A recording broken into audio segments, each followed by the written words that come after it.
Olá, meu nome é Cissa Mora e nesse vídeo nós vamos falar sobre Corac.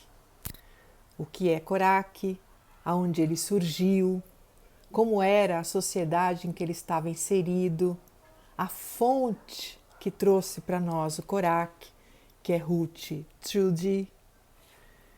Então nós vamos nos aprofundar nesta arte que tem quase 2000 anos, que é uma arte de unir retalhos.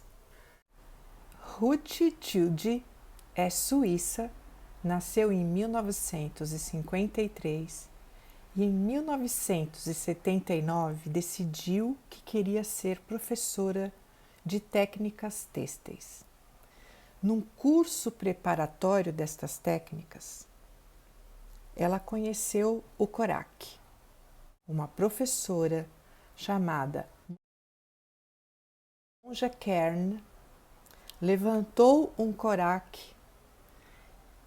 apresentou um curso de uma semana e na hora que a Ruth olhou para aquela peça, ela se apaixonou instantaneamente. Foi amor à primeira vista. Ela se inscreveu nesse curso, fez uma semana de curso com Sonja Kern e depois voltou para casa e começou a fazer Corac. Os primeiros Coracs que Ruth fez não são nada parecidos com os Coracs originais, porque os Coracs originais, feitos nos anos 500 e 600 depois de Cristo, eram peças orgânicas, costuradas sem aquela intenção técnica da perfeição. Eram costuradas intuitivamente. Usava-se o material que tinha e a estética não era importante. Então, quando Ruth sentou para fazer a técnica, ela usou os conhecimentos todos que tinha aprendido nos cursos de patchwork que ela fez e ela criou o jeito técnico de fazer o Corac. E foi trabalhando e fez inúmeros trabalhos até que ela começou a expor, as pessoas começaram a ficar interessadas e aí ela escreveu então o livro que, se eu não me engano, é o único livro, por enquanto, que eu vi desse assunto, sobre Corac. O Corac é uma das formas mais primitivas de se fazer patchwork, de unir retalhos cortados que são costurados entre si. Muito pouco se sabe sobre essa técnica. O que se sabe é baseado em conjecturas, por ser uma técnica muito antiga. Se existirem algumas peças em museus, elas nem são mais expostas, porque, por serem relíquias de tantos anos atrás, a luz e a umidade podem fazer com que a peça se desintegre. Agora, existem alguns Coracs que são antigos, mas datam de 1960, década de 60, década de 70, e são peças que estão guardadas nas mãos de colecionadores que eventualmente aparecem pela internet. Essa técnica surgiu na Ásia, assim como surgiu o Kanta na Índia e assim como surgiu o Sashiko. É uma técnica que nasce da pobreza. Quando ela apareceu, ela surgiu na Ásia, nas regiões do Paquistão, do Uzbequistão, do Turcomenistão, do Afeganistão. Então, naquela região da Ásia e por ali em volta. Ruth Trudy resgatou essa técnica ao publicar o seu livro e a intenção desse curso é disseminar essa técnica de forma que no futuro mais pessoas façam e mais trabalhos possam ser publicados acerca dessa técnica. Quando os coraques surgiram, a época em que eles surgiram era a mesma época onde se fazia a Rota da Seda. A China tinha descoberto a seda, guardava esse segredo como ouro e comercializava isso, porque muitas pessoas pagavam muitas fortunas para terem a seda, que era um tecido macio, quentinho. Então, o que a China fazia? Essa Rota da Seda é uma rota onde ela comercializava aquilo que ela produzia. E ela ia da China até a Europa, passando por todo esse caminho. A primeira Rota da Seda foi terrestre e depois ela já passou a ser marítima, principalmente depois que descobriram o caminho para as Índias. Então, quando a China levava a seda para a Europa, ela levava seda e especiarias também, que a Europa também não conhecia e achava o máximo. Então, quando ela comercializava isso, quando ela ia com os navios e com as caravanas cheias de seda e de especiarias e chegava na Europa e vendia tudo isso, ela voltava com as caravanas cheias também, mas das coisas da Europa, que tinham também e principalmente tecidos. Então vinham da França, por exemplo, os veludos franceses, aqueles tecidos brocados maravilhosos.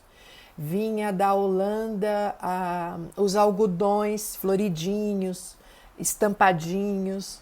Vinham da Suíça os batiques, né, que eram tingidos. Vinham também, quando descobriram a Índia, vinham os tecidos indianos para a China. Então, por que isso é importante? Porque nos coraques antigos, segundo as pesquisas, foram encontrados vários tipos de tecidos, numa mesma peça, né? Inclusive, o que se observou é que, com o tempo, as peças que deveriam ser retas quando foram feitas, né, pelo menos deviam ser assim, panos retos, por conta desses vários tecidos que foram utilizados, elas deformaram. Porque cada tecido responde de forma diferente à umidade, à luz e ao tempo. Então, essas peças foram deformando com o tempo, mas o que se sabe é que os coraques eram uma mistura de todos esses tecidos. Porque na Rota da Seda, enquanto existia a Rota da Seda, o mais importante é que, além desses insumos todos que eram trocados, muito dessas culturas também eram trocados entre si. Então, a Europa mandava a sua cultura para a China e a China trazia a sua cultura para a Europa. E com isso, um leque comercial e cultural foi se abrindo. Nesta época e nessa região específica que eu falei para vocês, do Afeganistão, Paquistão, Uzbequistão, aquela região do mapa que ficava na Ásia, era uma região habitada por basicamente dois tipos de tribos. As tribos ainda não eram unidas como nação. Então existiam as tribos dos nômades e as tribos dos coraixitas, né? Os coraixitas eram aqueles que viviam na cidade. Eles não eram considerados nômades porque eles não ficavam vagando pelo mundo afora com seus rebanhos. Eles se fixavam E a arte maior deles era o comércio. Já os nômades não. Os nômades procuravam lugares para levarem seus rebanhos. Então, o que é um nômade? Nômades são pessoas que vivem nessas tribos que ficam vagando. E eles vagam em busca do quê? Como eles não plantam, eles procuram um lugar na natureza que lhes dê subsistência. Então, eles vão para um lugar que tenha água, um lugar que tenha árvores frutíferas, um lugar que tenha pasto para os animais, e eles ficam um tempo ali. Mais ou menos, segundo o que eu li, em torno de um ano. Para que a natureza se refaça naquele ponto, né? Tudo isso é uma coisa cíclica, era tudo natural, era tudo sustentável. Então eles migram para outro lugar, procurando um novo pasto, procurando novas árvores, e assim eles iam vivendo.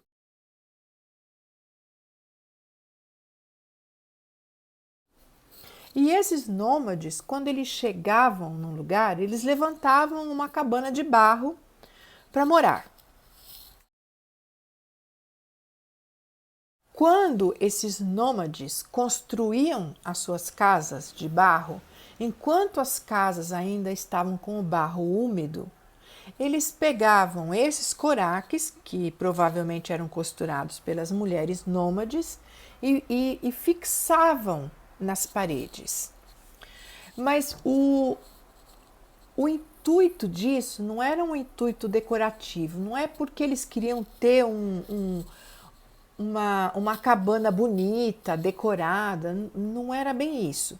Na verdade, naquela época, esses povos, né, os nômades e os coraixitas, aqueles povos daquela época, eles eram politeístas, ou seja, eles não eram igual os cristãos que acreditavam em Deus, apenas um Deus. Lá, os coraixitas, nessa época e nessa região da Ásia, acreditavam em vários deuses, daí o politeísmo. Então, eles tinham uma cidade que chamava Meca, e nessa cidade eles se reuniam para pedirem aos deuses o que precisavam, para agradecerem aos deuses e fazerem suas oferendas. Eles tinham esse hábito. E Meca era a região onde ficava a maior parte dos coraixitas.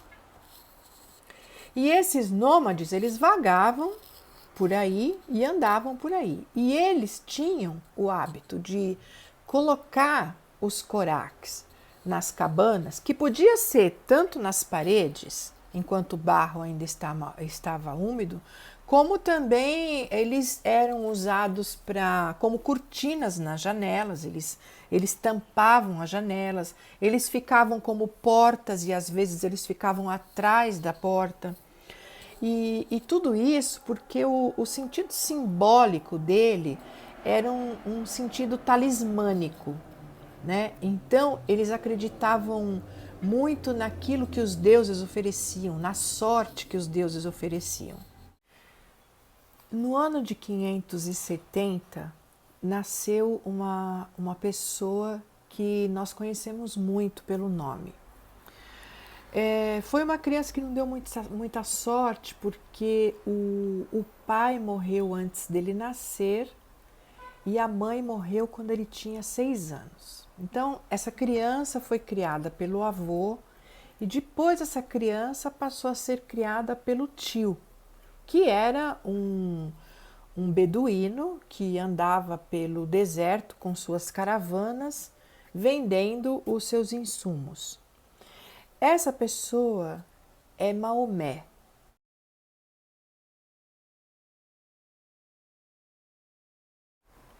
Na mesma época em que Maomé vivia também uma mulher chamada Hadija. Hadija era filha de um comerciante e era muito conhecida porque o seu pai era muito rico e quando ele morreu, Hadija tomou conta do negócio do pai e ela duplicou a fortuna do pai. Então, era uma comerciante muito astuta e Hadija passou a escutar sobre Maomé. Ela já tinha sido casada uma vez, se separou, depois casou de novo, enviuvou. Acho que ela ficou viúva do primeiro casamento e se separou do segundo, foi isso. E naquela época isso era muito difícil de acontecer. Ela escolher o próprio marido, isso não existia, porque naquela época as mulheres casavam com quem os seus pais mandavam.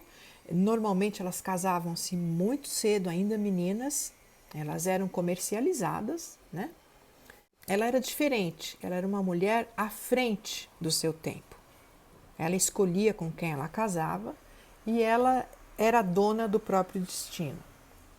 Quando ela soube do Maomé, ela se interessou por ele e ela mandou chamá-lo e ela propôs casamento a Maomé. O Maomé aceitou. É lógico que devem existir fatos que nós desconhecemos aí, né, nesse ínterim. Mas o que se sabe é que ambos ficaram casados por 25 anos. Eles tiveram alguns filhos que morreram antes dos 6 anos de idade, que também era comum naquela época.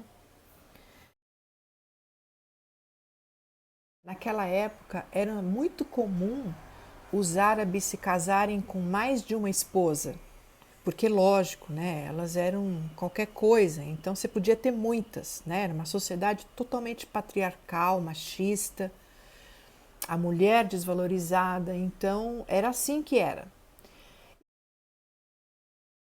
Lá pelos 40 anos,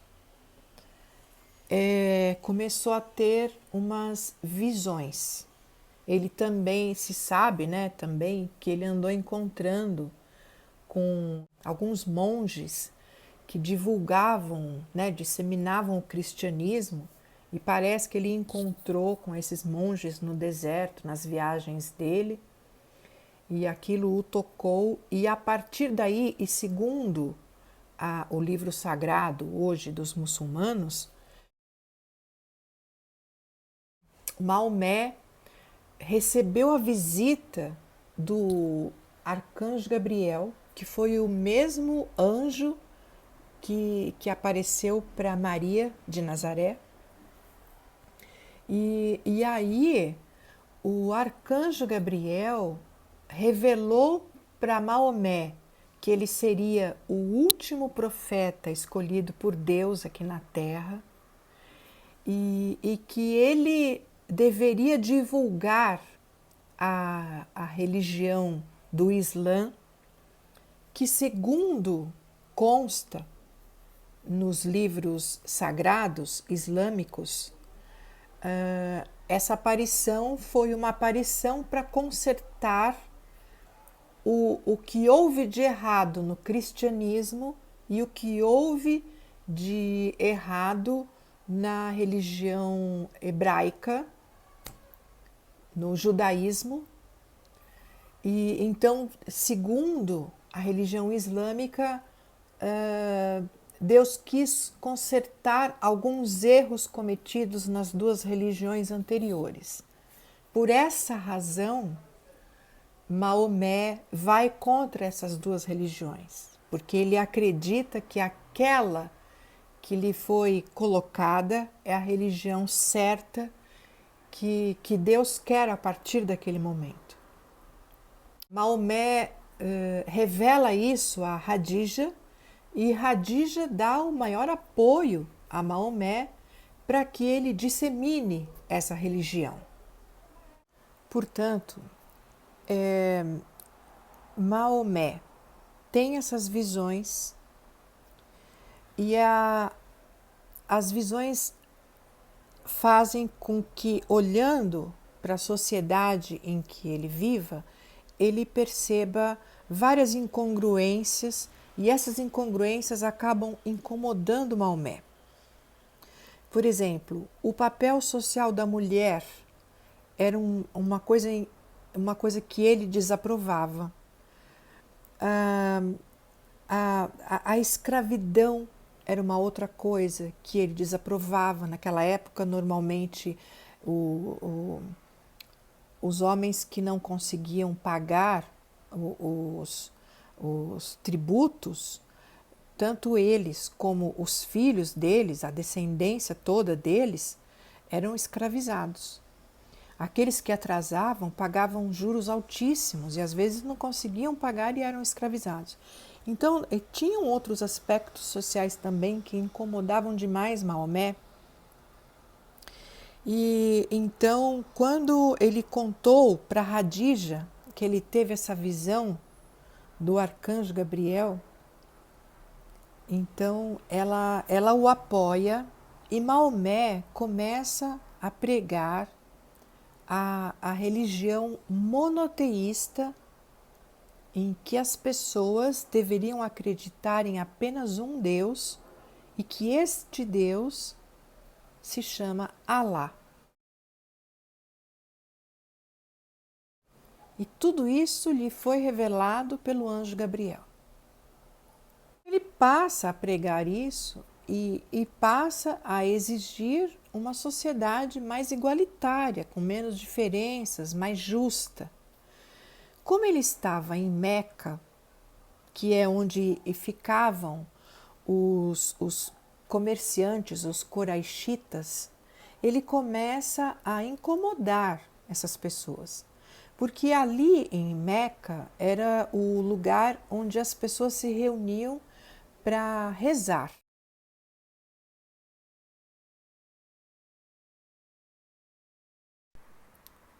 Essa foto é uma foto atual que eu peguei na Carta Capital, numa matéria da Patrícia Soares. A matéria foi para o ar no dia 16 de junho do ano passado, 2020, e mostra a grande mesquita que fica em Meca.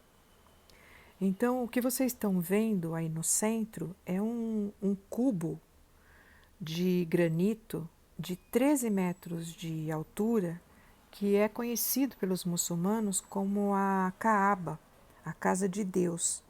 Então, todas as vezes que a gente vê um muçulmano se ajoelhando, principalmente nos filmes, né, a gente vê muito, quando eles se ajoelham se viram para Meca para rezarem, é para essa casa santa que eles se viram, é para essa casa sagrada para eles, que é uma casa sagrada do Islã.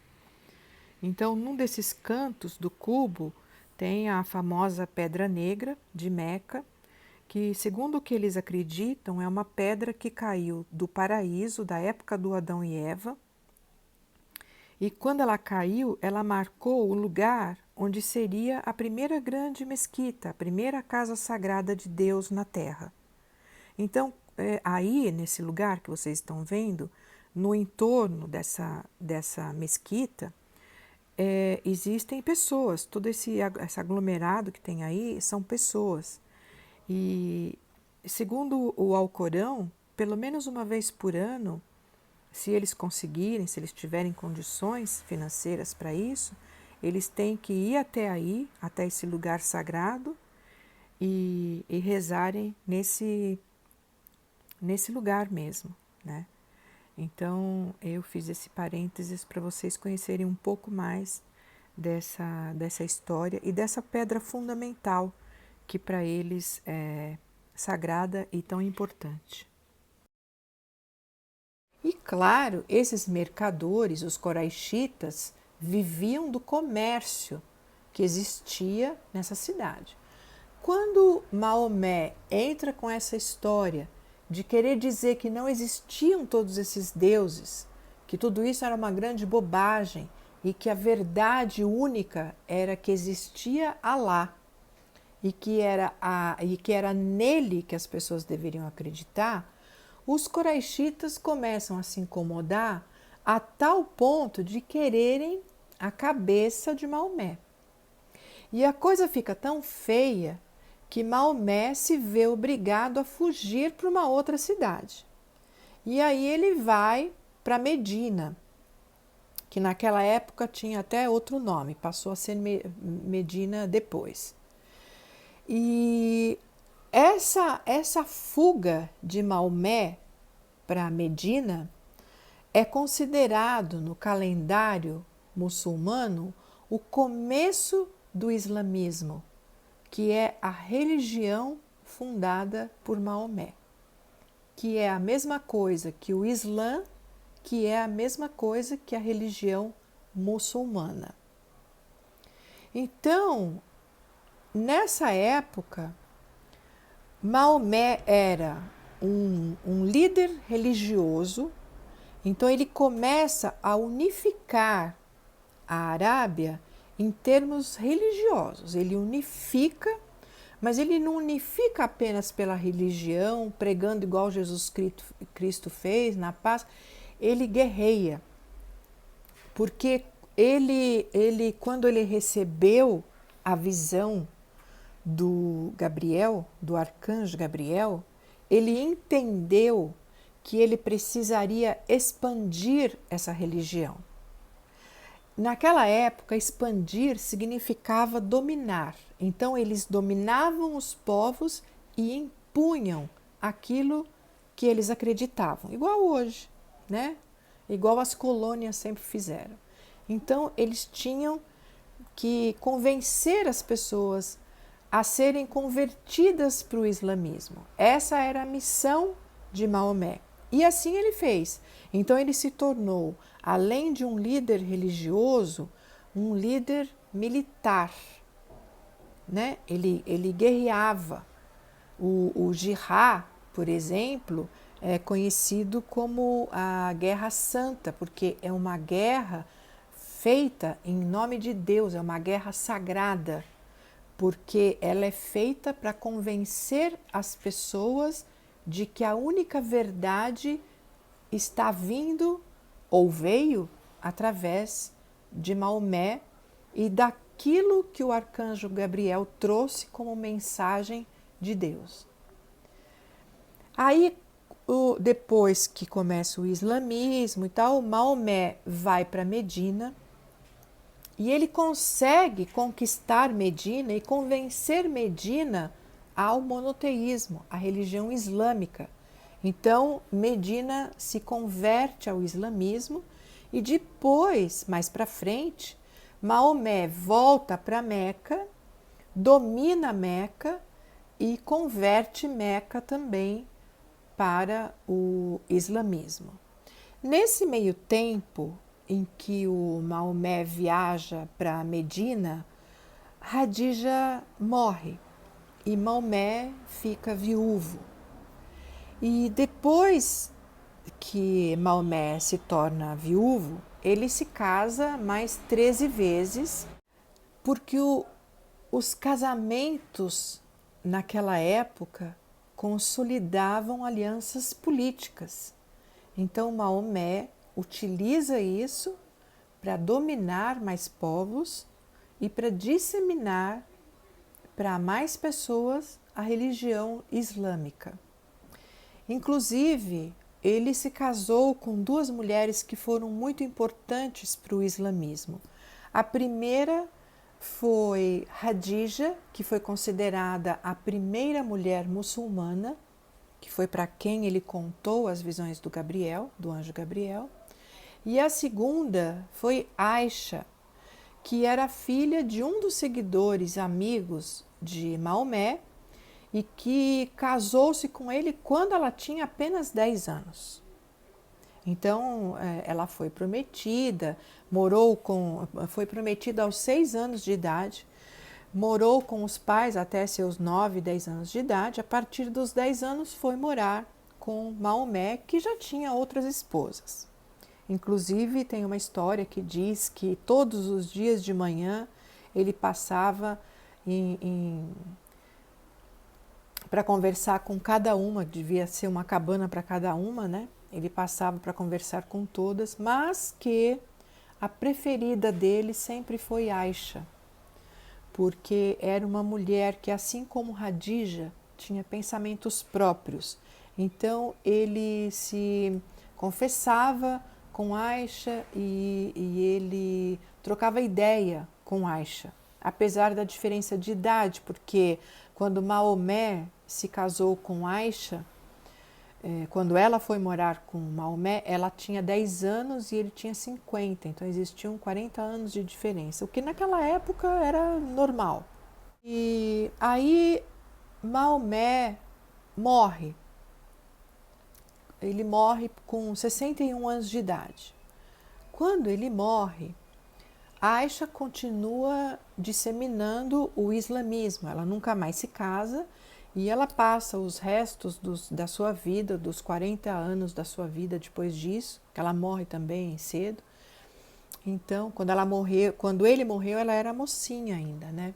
Então ela passa 40 anos da vida dela tentando difundir a religião islâmica e ela se torna uma grande estudiosa, ela se forma em medicina, ela é uma grande, ela tem muita cultura, né? Então ela foi uma mulher muito à frente do seu tempo. E quando Maomé morre, existe uma divisão dentro do islamismo, porque uma parte dos muçulmanos achava que os sucessores de Maomé tinham que ser os seus amigos mais diretos, os seus descendentes mais diretos, os seus familiares mais diretos, que naquela época era o genro de Maomé. Mas uma parte dos muçulmanos achava que não, que para o islamismo se tornar uma religião forte no mundo todo, era necessário que ele se unisse ao Estado.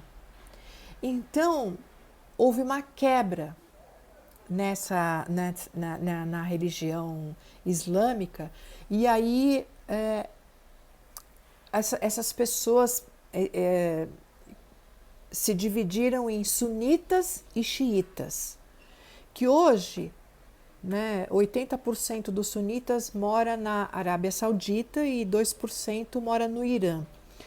Hoje, eles são considerados muçulmanos extremistas, e porque eles entendem diferente a mensagem de Maomé e saem pelo mundo procurando confusão, né?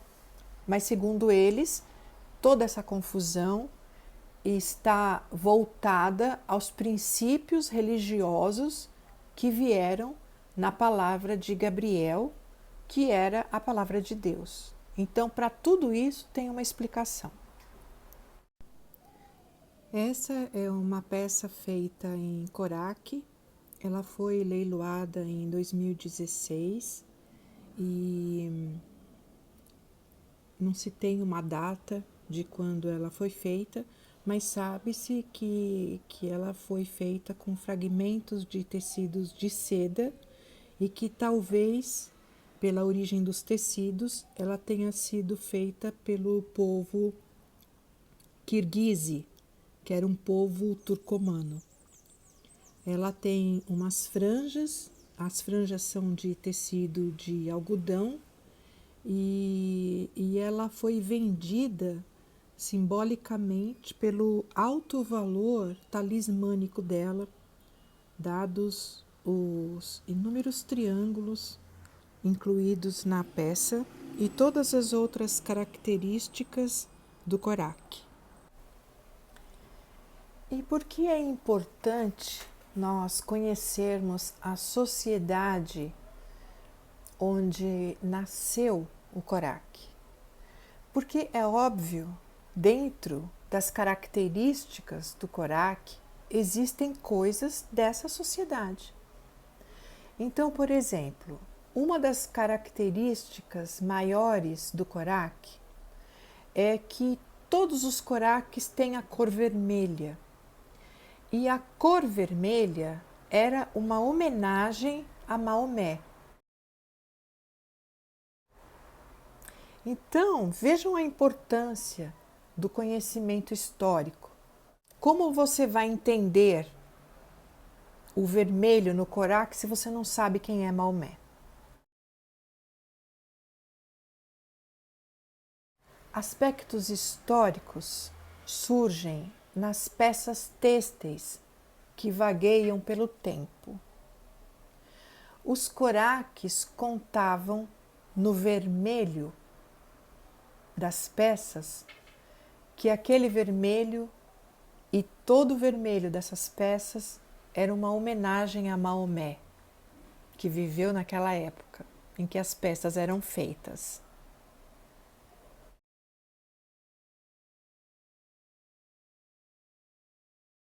E no contorno dele, que são faixas de triângulos ou de quadrados ou de triângulos com quadrados, os dois juntos.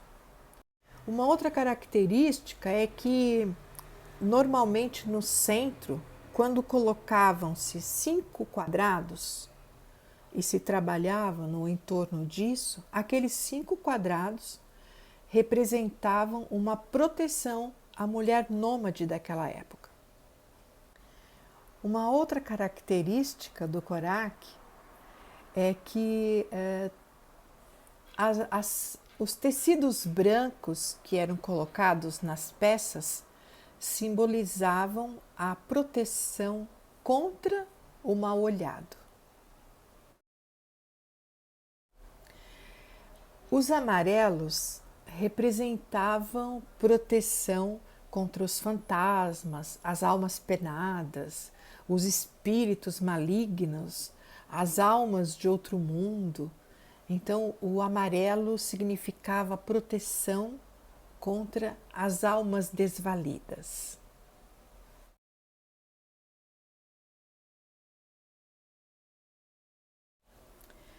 Já os verdes eram colocados nos coraques não no sentido de pedirem proteção, mas no sentido de consagração. Eles apareciam como uma forma de agradecimento à natureza.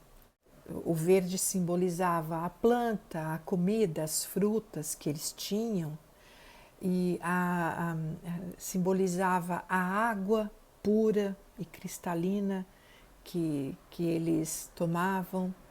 Então, eles, além de pedirem, eles também agradeciam, eles também consagravam através da peça do coraque. O triângulo também era uma forma, uma constante no coraque, porque o triângulo era um símbolo turcomeno que evocava proteção, e então em cada uma das pontas ele aprisionava um tipo de mal, né? O mal olhado, os maus espíritos, o mal que fosse chegar. Então, assim, ele condensava dentro dele todo o mal que fosse chegar à pessoa. Então, o triângulo, como símbolo turcomano, foi muito utilizado também em outras peças além do coraque. Eles estão presentes nos tapetes muçulmanos, árabes, né? Eles estão presentes nas joias usadas pelas mulheres daquela época, nos patuás colocados nas roupas, né? Nos casacos, em vários lugares, nos próprios coraques, né? Então, o triângulo é um símbolo turcomeno, é como se fosse um patuá, né? E é muito utilizado no coraque, muito presente no coraque. Uma outra característica no coraque é a presença de franjas, né? Então, às vezes, o trabalho está acabado e elas faziam franjinhas que saíam a volta toda. Embaixo, aqueles franjões pendurados que às vezes acabavam se virando tranças, né? Então, tinham as tranças vindas das franjas e tinham as franjas que não tinham tranças, tinham as duas coisas. E no contorno superior, às vezes elas faziam triângulos e costuravam junto e o triângulo ficava saindo assim, né? Que é o conhecido como Prairie Points, né? Mas ficava aquele triângulozinho saído, costurado junto e embaixo as franjas. Tudo isso tinha aquele intuito do amuleto, da proteção. Uma coisa que também é característica do coraque é que ele pode ser feito em partes, as peças são construídas isoladamente, ou e depois juntas, né, juntadas numa peça só, ou ele pode ser costurado na medida que ele for sendo feito. Então, existem essas duas formas de fazer o coraque. E tem também uma curiosidade da época, que é uma história muito legal, que é assim, as mulheres daquela época, elas costumavam se presentear com tecidos. Então, ou elas davam os próprios tecidos embrulhadinhos em tecidos, ou elas davam alguma outra coisa embrulhados com tecidos. Muitas vezes, quando elas não tinham esses tecidos para oferecer, era hábito delas, né, das tribos, rasgarem uma parte da saia delas, que era longa e rodada, né, e oferecer para a dona da casa que eles estivessem visitando. Porque apesar do coraque não ser usado em roupas, que é uma coisa muito curiosa também, né? Eles usavam os patuás nas roupas. Então, quando você dava um pedaço da sua roupa para uma pessoa, você oferecia junto, naquele tecido, a proteção que você tinha e que aparecia em forma de patuá, e que depois isso virava um coraque, né? Porque essas pessoas lavavam esses tecidos e cortavam e os retalhos eram aplicados em coraques.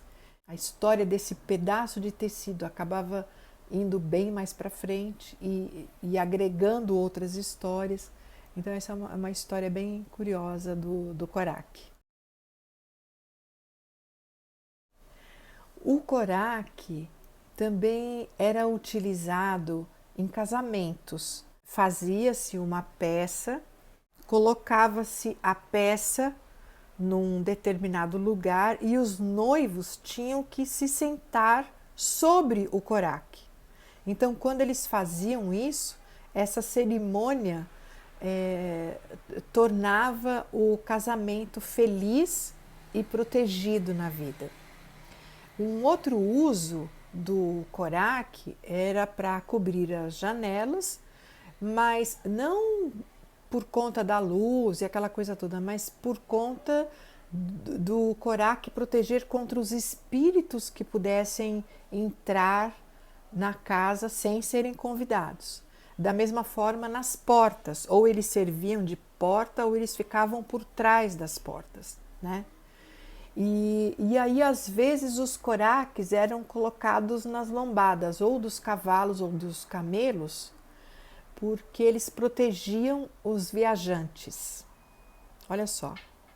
E às vezes eles eram colocados no chão para as pessoas comerem sobre ele, porque naquela época, vejam só, naquela época os nômades viajavam de lugar para lugar e eles não tinham móveis, eles não tinham condições de você ter uma cabana e você fazer mesa, fazer cadeira, fazer sofá, não existia isso. Então eles comiam no chão e aí eles colocavam o coraque no chão para aquela comida que eles estivessem comendo ser abençoada e protegida e lhes trazer saúde.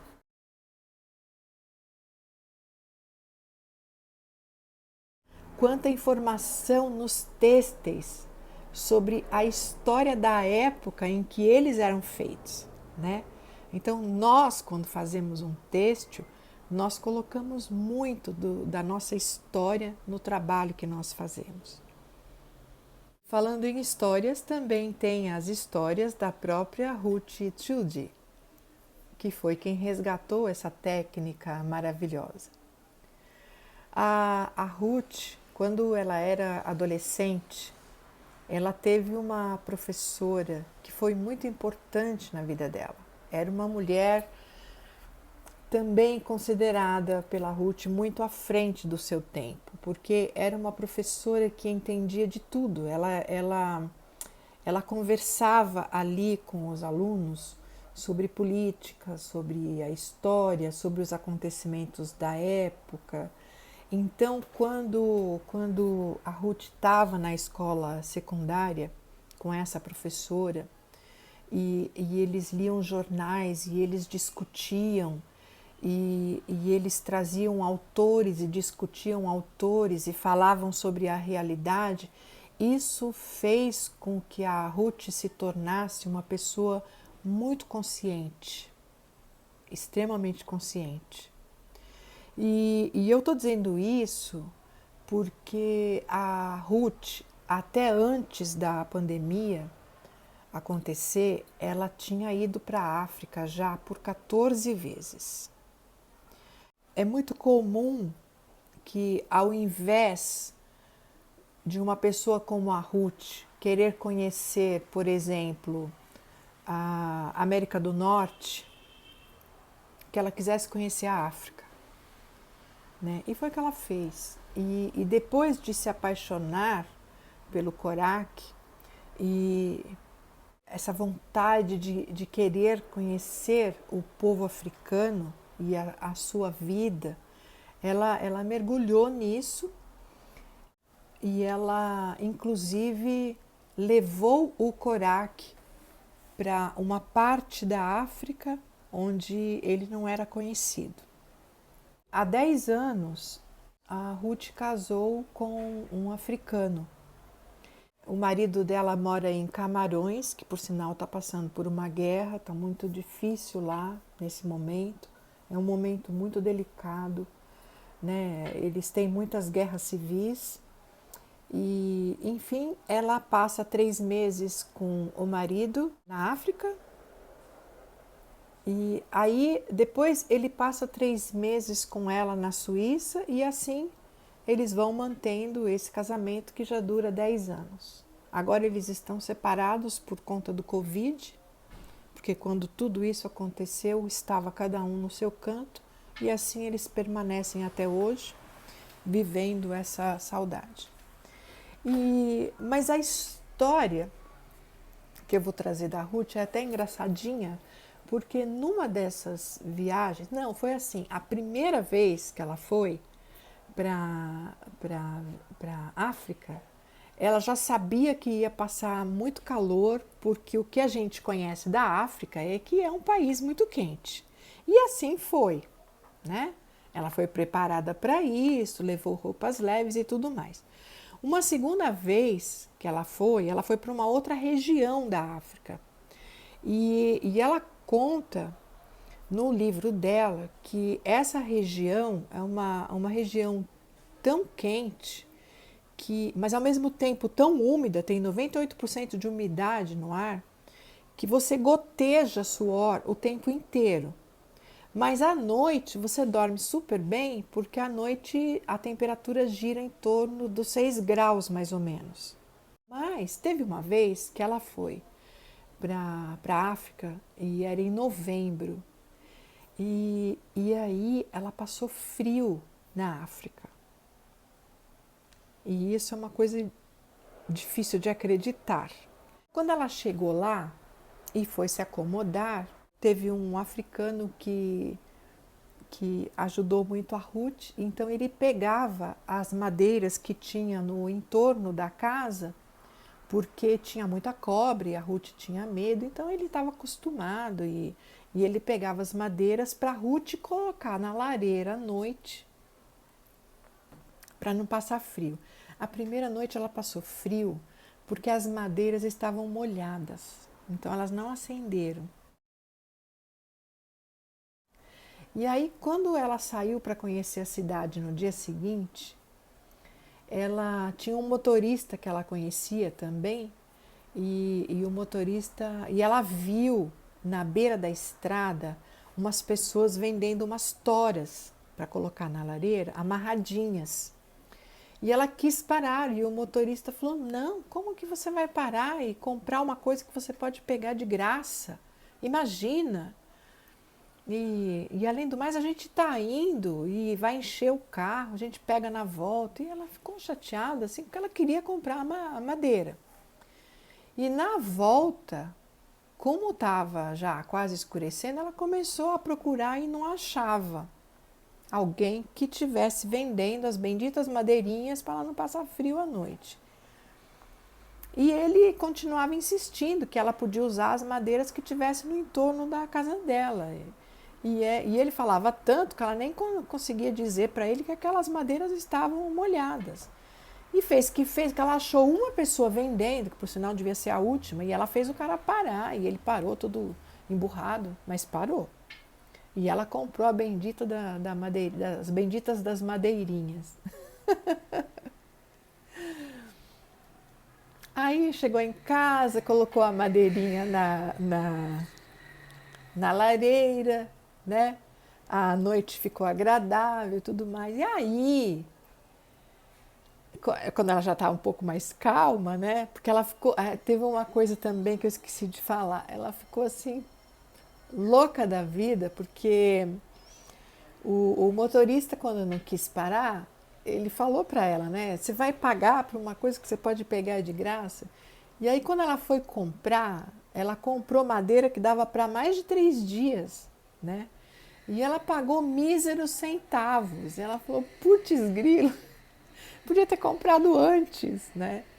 E aí ela ficou com raiva também, mas aí passou. E aí, com calma, na casa dela, ela viu que as toras eram amarradas por tiras de tecidos e que esses tecidos eram tecidos africanos. Aí ela lavou, teve que lavar até mais de uma vez os tecidos, né? Esfregou bem. E aí ela percebeu que a estampa do tecido era linda, a impressão era ótima, porque tem uns tecidos africanos que a impressão é feita fora de ponto, assim, né? Eu já vi muitos. E não, aqueles não, a impressão era perfeita e os tecidos eram lindos e não deu outra. Ela recortou os tecidos e aí ela fez um coraque e toda vez que ela olha para esse coraque, ela lembra do frio que passou na África. Olha só que coisa mais legal, né? Então são histórias têxteis que são contadas pelos paninhos. Por isso que paninho é uma coisa apaixonante, né? É muito apaixonante.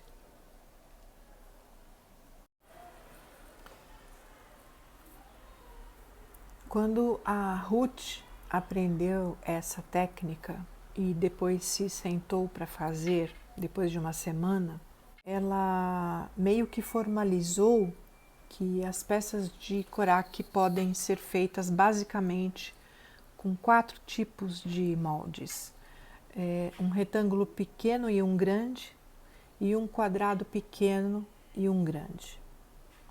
E que esses moldes podem originar diversas formas geométricas e diversas combinações geométricas diferentes. Ela usou as formas apresentadas no coraque antigo, né? E trabalhou em cima disso. Ela transformou a técnica em algo seu, começou a expor. Nessas exposições, os trabalhos dela começaram a chamar a atenção e o interesse sobre o assunto começou a surgir, e então ela escreveu o livro dela sobre coraque, que é raríssimo, se não o único sobre esse assunto. Além dos livros dela, que ela tem 3, eu encontro material bibliográfico por aí que me fazem achar que aquilo talvez seja um coraque pela época em que os trabalhos foram feitos e da forma que eles são mencionados.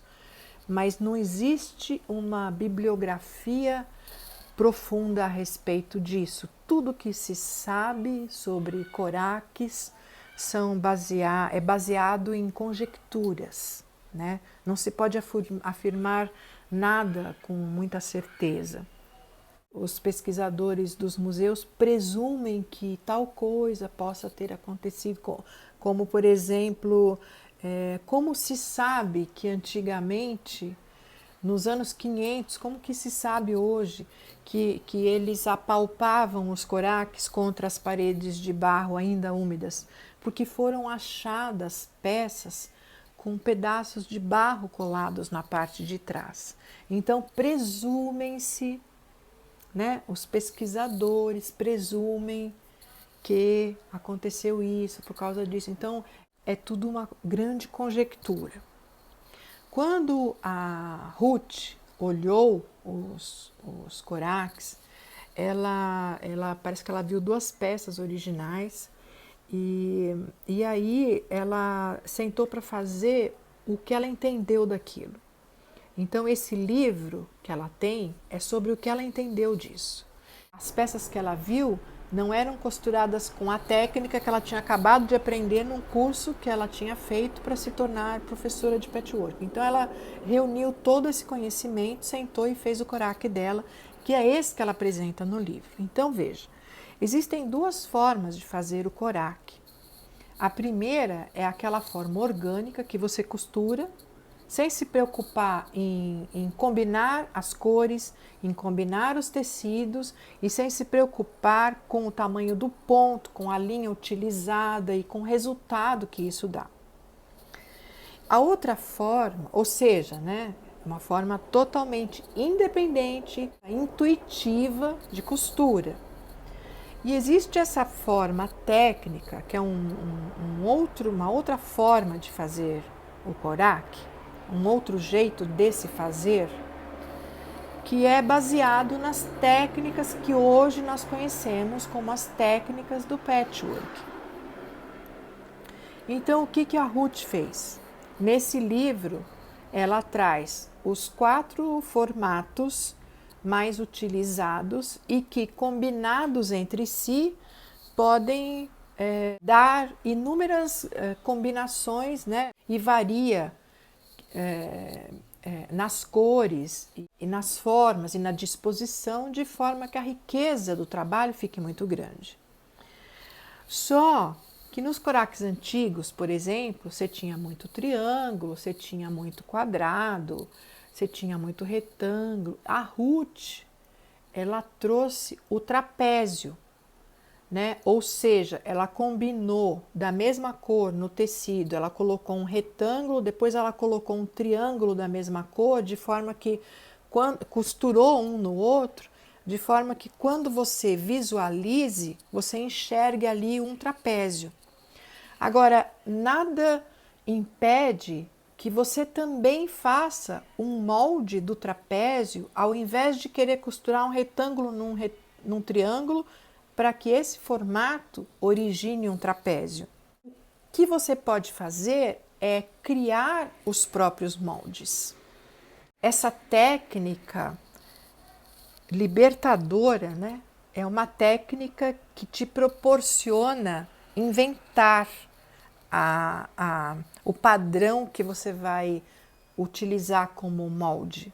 Então, você pode usar os padrões mais usados no coraque, que são esses que ela apresenta, e combinar de inúmeras formas, e você também pode inventar suas próprias formas. Quais tecidos você deve usar? O mais indicado é você usar o tecido que você tem. Ela fala uma coisa assim: eu não gosto de comprar tecidos novos, eu gosto de usar tecidos que tenham histórias. E aí ela conta que ela teve um namorado e eles foram muito apaixonados, tal, e aí esse menino acabou apareceu uma oportunidade para ele fazer um curso muito longe e ele foi embora e eles eram muito apaixonados e ele deixou de presente para Ruth na despedida uma camisa dele com o cheirinho dele. E a Ruth conta que durante muito tempo ela não lavou a camisa, ela ficou sentindo o cheirinho dele, levava a camisa para a cama, dormia com a camisa, ficava sentindo o cheirinho dele, aquela coisa romântica. E aí, lógico, o tempo vai passando, né? Então aquela camisa sofreu fases, né? Primeiro ela foi de alguém de quem ela foi apaixonada. Aí depois ela foi dela mesma e ela decidiu lavar a camisa e usar, né? Então ela usou durante bastante tempo, até que já o rapaz esquecido e a camisa bem usada, ela uma vez quando foi passar a camisa, ela ficou pensando, puxa, tá tão poída já essa camisa, acho que eu vou recortar. E recortou. E hoje essa camisa faz parte de um dos coraques dela. Então, quer dizer, essa história dela e desse amor que ela teve na vida dela ficou ali sacralizada nessa peça, porque ela contou através desse pedacinho de tecido da camisa. E então são histórias que ficam. E qual é o tecido que você poderia utilizar, por exemplo, para fazer um coraque? Você pode usar todos os tecidos. O tecido certo para você usar é aquele que você tem. No entanto, existem tecidos que são impróprios para você fazer o coraque, porque o coraque é uma técnica especificamente feita à mão. É muito complicado você costurar com tecidos grossos, porque o coraque ele é feito assim. Existe um tecido que vai servir de base e nesta base nós vamos costurar outros tecidos. Às vezes a gente dobra o quadrado em triângulo, então vai ficar aqueles dois tecidos para você costurar em cima do terceiro tecido, que é a base. Você vai costurar os três juntos.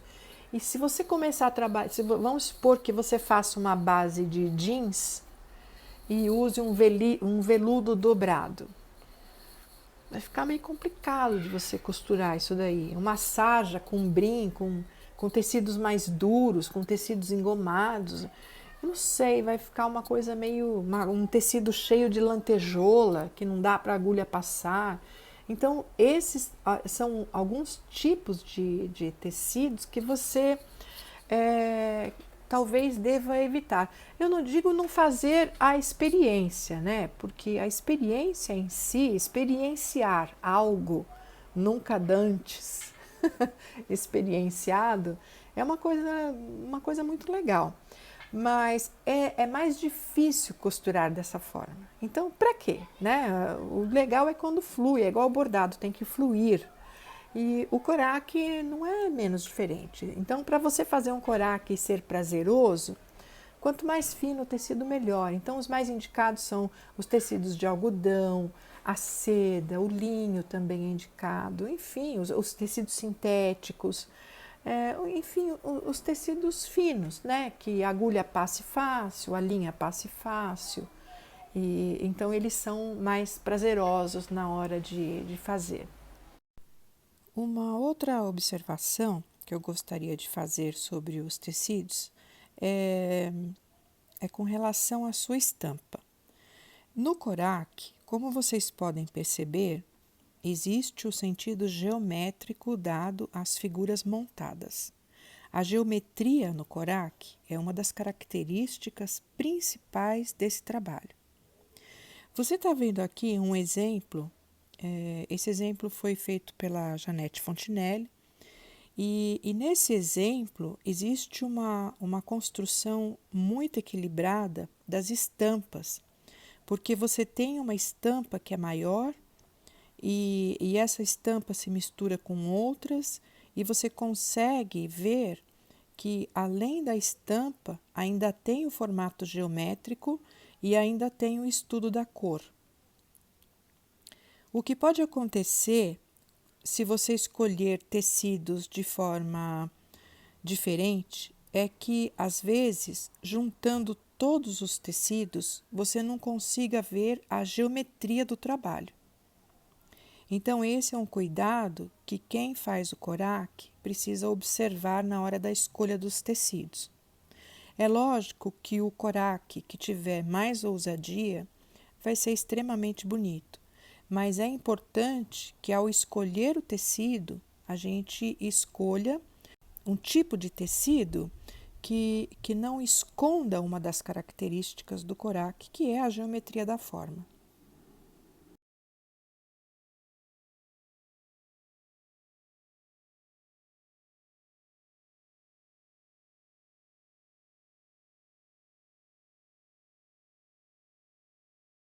As linhas mais utilizadas nos coraques são aquelas que você tem. Em todos os trabalhos, as linhas de poliéster são as melhores, mas as linhas de algodão também são muito indicadas e a linha que você tem em casa você pode usar.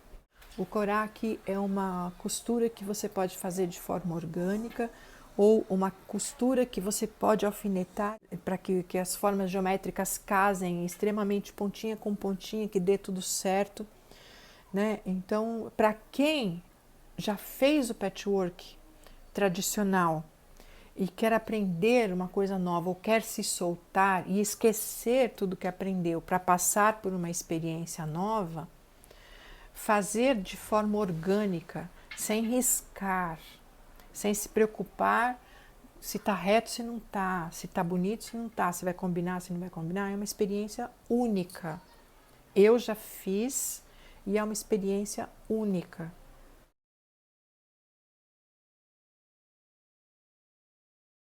Normalmente, as pessoas que fazem patchwork, o olho delas é automático, né? O olho já vai no erro. Existem esses dois lados de como fazer para que vocês mesmas optem. Existe uma história a ser contada. Essa técnica, se vocês não continuarem fazendo, se não se interessarem em continuar, ela vai morrer em mim, na Ruth e nas pessoas que fazem. E não é esse o intuito. Hoje, por exemplo, o material que se tem sobre isso é muito pequeno. Você vai na internet, várias europeias que ensinam o passo a passo no YouTube, nos seus blogs, mas são pessoas que fizeram uma peça aqui e outra ali, não são coraqueiras, né? Que vão fazendo o coraque como expressão. E em cada lugar que eu vou, em cada dia que eu vivo, sempre tem uma história para aprender. E essas histórias permanecem nos meus trabalhos, e essa é uma sugestão que eu trago no curso para que vocês contem suas próprias histórias em seus próprios trabalhos. E agora, quando vocês aprenderem a fazer o coraque, que vocês contem suas próprias histórias através dos coraques. No nosso próximo vídeo, eu vou trazer alguns trabalhos da Ruth Etude, alguns trabalhos de brasileiras que fazem o coraque, alguns trabalhos que eu fiz, e vou apresentar a vocês um mundo de cores e de formas apaixonante. Então é isso, criem suas próprias histórias, e inclusive a Ruth fala isso nesse livro aqui, ela escreve. Nesse livro aqui tem uma frase dela que ela fala assim: quando você aprender o coraque, você não precisa ficar copiando os meus coraques, né? Crie os seus próprios coraques, né? Faça coisas diferentes do que eu faço. Então, por exemplo, aqui vocês podem ver, ó, que é uma coisa que não existia nos coraques originais, ela trabalhou a forma circular, tá vendo? Então é uma novidade que ela traz no coraque e que não tinha antigamente. Então ela ela transformou a técnica que ela aprendeu. E o que é transformação? É você pegar aquilo que você aprende, colocar um pouco de si e devolver para o mundo. Isso é transformar. E é isso o que eu proponho para vocês, que conhecendo de onde veio tudo isso, conhecendo as pessoas que fazem, conhecendo como essas pessoas fazem, que vocês sejam inspirados por tudo isso e que vocês sentem para fazer suas próprias peças, para escreverem suas próprias histórias e para ajudarem os historiadores a construírem nossa história com mais histórias. Então é isso. Um beijo grande. Curtam o vídeo e deem aquele like que o YouTube pede e compartilhem o vídeo para que esse conhecimento chegue a mais pessoas. Muito obrigada.